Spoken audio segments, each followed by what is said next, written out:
अस्सलाम वालेकुम नाज़रीन, डॉक्टर दानिश रियल फोकस के साथ हाजिर है। 3 बिलियन का एक पैकेज जो पाकिस्तान के साथ एग्री हुआ था और उस वक्त भी मिशन ने पाकिस्तानी हुकूमत के साथ मुज़ाकरात किए थे और उसके बाद आपके 3 बिलियन का एक लोन, $3 बिलियन का IMF की तरफ से पाकिस्तान के लिए एग्जीक्यूटिव बोर्ड ने अप्रूव कर दिया था।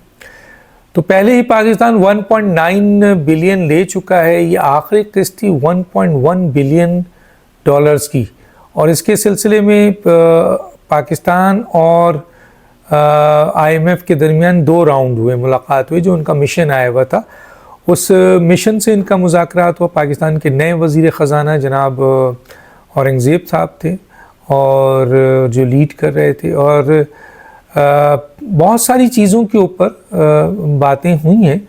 लेकिन अभी जो मैटर था वो ये था कि जी मिशन ने इसको अप्रूव कर दिया। जो एग्रीमेंट हुआ था 3 बिलियन का, उनमें 1.9 ले चुके थे, 1.1 देने की बात हो गई है और अब ये अप्रैल में मिल जाएगा जो लास्ट इनकी किस्त थी। और इसकी कहा जा रहा है कि एग्जीक्यूटिव बोर्ड की अप्रूवल चाहिए, कहीं एग्जीक्यूटिव बोर्ड कोई पॉइंट ना निकाल लें। लेकिन अमूमन ऐसा होता है कि अगर मिशन के साथ जो उनकी टीम होती है वो अगर आपके पाकिस्तानी हुकूमत के साथ उनके मुज़ाकरात कामयाब हो गए तो एग्जीक्यूटिव बोर्ड जो है वो इसी पे डिपेंड करता है और ये अप्रूव हो जाता है। तो ये तो हो गया तकरीबन। अब है पाकिस्तान 8 बिलियन का बेल आउट पैकेज मांग रहा है, $8 बिलियन का। और इसके सिलसिले में जाहिर है अभी बाज़ाफ्ता पाकिस्तान ने रिक्वेस्ट नहीं की है, लेकिन अभी जो बजट बनने वाला है उसमें IMF ने बहुत सारी चीज़ों पे की निशानदेही की है मौजूदा हुकूमत को कि आप इस पे काम करें। और इन चीज़ों पे जो काम करने के लिए कहा गया है उसकी थोड़ी सी तफसील मैं आपको बताना चाहता हूँ। मैं आज आपको बता देता हूँ कि जो आप बजट के हवाले से सूबों को जो NFC अवार्ड के ज़रिए पैसे दिए जाते हैं, तो आप जो IMF है उसका ये कहना है कि सूबे इसको मुकम्मल तौर पर खर्च नहीं करें। और दूसरा जो है बिजली के बिल, जो असल मसला आपको पता है कि अभी 5 रुपए बढ़ाने की बात हुई है और तकरीबन 50 अरब रुपए जो है वो जो सारिफीन है उस पर लोड पड़ेगा। तो ये दोबारा जो है IMF इनको कह रहा है। अच्छा, IMF जब गर्दिशी कर्जा कम करने की बात करता है तो यह गर्दिशी जो आपकी सर्कुलर डेट है उसको कंट्रोल करने की बात करता है। तो आपका उस वक्त जो मसला होता है वो 2 ही तरीके से किया जा सकता है, या तो चोरी हो रही है जो बहुत बड़ी तादाद में, वो रोक दी जाए, और या फिर अगर आप चोरी नहीं रोक सकते हैं तो फिर बिजली के नर्ख में मज़ीद इजाफा करें। तो पाकिस्तानी हुकूमत ने बदकिस्मती से चोरी के ऊपर काम करने के बजाय इस बात को एग्री कर लिया है कि वो नर्ख जो है वो बढ़ा देंगे। तो ये बड़ी तकलीफदेह बात है। इसके सर्कुलर डेट को कंट्रोल करने के लिए उन्होंने जो कहा है, और मैं आपको बताता चलूँ कि जो अभी रिसेंटली इंफॉर्मेशन है वो ये है कि तकरीबन कोई 63 कमर्शियल फ़ी यूनिट है बिजली और 57 जो है वो हाउस फ़ी यूनिट है। तो सोचिए, और इसमें ज़ाहिर है मुख्तलिफ टैक्सेस होते हैं, क्या सूरत हाल होगा।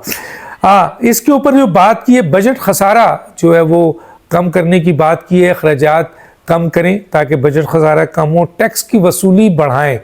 जो तादाद है टैक्स की वसूली की अभी तो तकरीबन 8,779 रुपए जमा करने हैं इनको, और मार्च 2024 तक। और उसके बाद अप्रैल जो सेकंड सोमाही है 2,707 अरब रुपए इन्होंने अप्रैल तक जून जो है वो जमा करना है। और टोटल जो है वो 9,415 अरब रुपए, जो बहुत ही मुश्किल नज़र आ रहा है। तो IMF ने इनको कहा है कि आप टैक्स वसूली बेहतर करें, और इसमें कई सेक्टर्स पे उन्होंने निशानदेही की है। उसमें परचून है, जो तकरीबन 9 लाख 10 लाख के करीब है, उन पे कहा है। रियल इस्टेट्स के ऊपर उन्होंने कहा है। ज़रात के ऊपर उन्होंने कहा है कि जी आप ज़रात की इनकम पे टैक्स लगाएं, और फाइलर और नॉन फाइलर का जो फ़र्क यहाँ पे है वो ख़त्म करें, और इकोनॉमी को डॉक्यूमेंटेशन करें। ये बहुत बड़ी उनकी तरफ है, लेकिन पाकिस्तान अभी तक इसके ऊपर डॉक्यूमेंटेशन, फाइलर नॉन फाइलर, ज़रात पे इनकम टैक्स, क्योंकि पाकिस्तान की हुकूमत में और पार्लियामेंट में जो लोग बैठे हैं वो ज़्यादातर वडीरे जागीरदार सरमायादार हैं, जो किसी भी सूरत में मसलन ये करने को तैयार नहीं है। तो IMF ने निशानदेही की है कि गरीबों पे बोझ डालने के बजाय आप अपने अखराजात कम करें, हुकूमत अपने अखराजात करे। जो बड़े बड़े प्रोटोकॉल्स, बड़ी बड़ी काबीना और बड़े बड़े पैसे खर्च किए जाते हैं बड़े बड़े दौरों में, वो कम करें, और इसके साथ साथ टैक्स नेट बढ़ाएं, और इस जगह पे टैक्स नेट बढ़ाएं कि परचून पे, रियल इस्टेट्स पे, ज़रात पे फाइलर और नॉन फाइलर इकोनॉमी करें। इसके अलावा जो खसारे के इदारे जैसे PIA है उसको कहा है कि निजकार करें, स्टेट लाइफ है उसको कहा गया है कि निजकारी करें, पावर सेक्टर्स में बहुत सारी जगह चीज़ें हैं उसको कहा गया है करें, वुमेन बैंक को कहा गया है कि करें। यहाँ पे एक बात मैं ज़रूर बोलना चाहूँगा और वो बताना चाहूँगा। देखें, पाकिस्तान की जो आपके इनकम टैक्स, ये जो आपका बेनज़ीर इनकम प्रोग्राम है या एहसास प्रोग्राम था जो कंटिन्यू हो रहा था, इसमें 460 अरब रुपए दिए जाते हैं, और ये हैं एक तरीके से ये आप लोगों को भिखारी बना रहे हैं। मसलन आप देखें तालीम पर आप 82 बिलियन यानी 82 अरब रुपए आपका बजट है, जो मौजूदा बजट है 82 अरब जो तालीम और हायर एजुकेशन के लिए आपने रखा है, और जो आप लोगों को भिखारी बना रहे हैं उसमें आपने 460 अरब रखा है।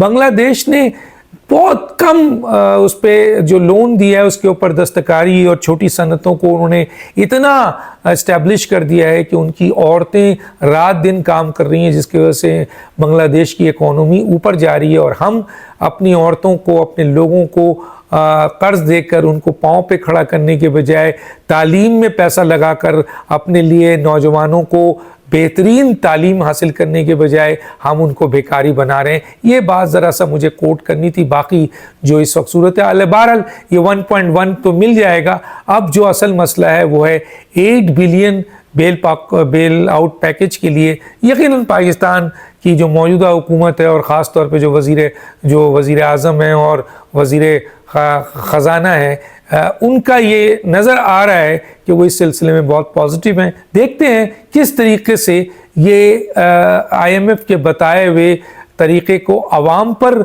बोझ डालकर, कर्ज लेकर, कर्ज उतार कर और अपने चीज़ों को चलाकर मज़ीद कर्ज बढ़ाकर करेंगे, या अपनी कुछ पैदावार को, अपनी सलाहियत को बरोए कार लाएंगे और बेहतर करेंगे। क्योंकि पावर सेक्टर्स में थर्मल जो आपकी बिजली है उसके ऊपर तो 60% आप की डिपेंड करती है, जिसका सारा का सारा आप इंपोर्ट करते हैं, और जाहिर है कि डॉलर्स में होता है और बहुत पैसे निकल जाते हैं। चुनांचे अगर आप दूसरे सोर्सेज हैं जिनमें आपके इवन के विंड है, पानी है, पाकिस्तान में ये सब चीज़ें बहुत हैं, विंड है, हवाएं हैं, शमसी सोलर बहुत ज़्यादा हैं। इसके अलावा जो गन्ने के फजलात मिलते हैं उससे बनता है। इसके अलावा गोबर से बनाई जाती है, कचरे से बनाई जाती है। कोयला 185 ट्रिलियन टन मेरा ख्याल है इस वक्त मौजूद है, उससे बनाए तो 3, 4, 5 रुपए यूनिट बनेगा, और जो इस वक्त दिया जा रहा है वो 57 और 63। तो पाकिस्तानी हुकूमत आखिर क्यों नहीं दूसरे रिसोर्सेस देखती है, और एक बहुत बड़ी अमाउंट जो डॉलर की बुनियाद पे पाकिस्तान का बाहर चला जाता है, क्योंकि हम IPPs के हवाले से जो फर्नेस ऑयल मंगाते हैं और जो हम बिजली मंगाते हैं वो महंगी तरीन बिजली है दुनिया की। डॉक्टर दानिश को याद दीजिए। अल्लाह हाफिज़।